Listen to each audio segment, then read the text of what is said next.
সালাম আলাইকুম, কিতা খবর দেখতে পারছো না? আগর একটা ভিডিও ছাড়ছিলাম, আজকে আমরা আলু তুলছি। তো কিলা তুললাম, খেখে তুললাম, খতরা তুললাম, মোটামুটি একটা শর্ট ভিডিওর মাঝে সবে দেখিলেই বা বাগনাইন তোর স্কুল নাই, তেন সবসময় বাসাত খুব একটা ফাঁকানি চলের। তো আসমানো মেঘ দেখ কি আব্বা হইরা যে আলু কিন্তু তুলিলাম আনলে ফসি যাইব, যেই কথা সেই কাজ।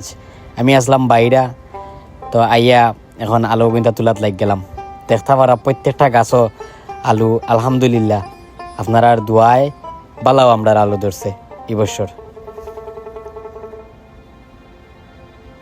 তো আলু তোলার মাঝে আমার 3 জন বাগনায় হেল্প করেন, প্লাস আম্মায় সাথ দিছেন।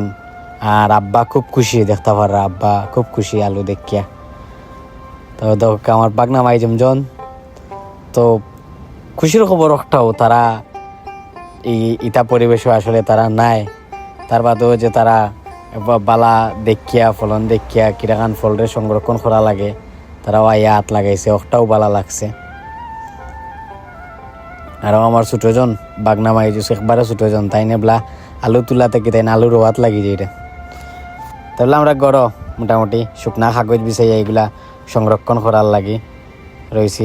এগুলা একবার রোদ খাবানি লাগবো, রোদ খাবাই রাখে। আলু আসলে বেশি নাই, বাট ভিডিওত লাগের বাক্কা বেশি। তার বাদেও সবাই দোয়া করবা যাতে আগামী বছর বেশি হয়।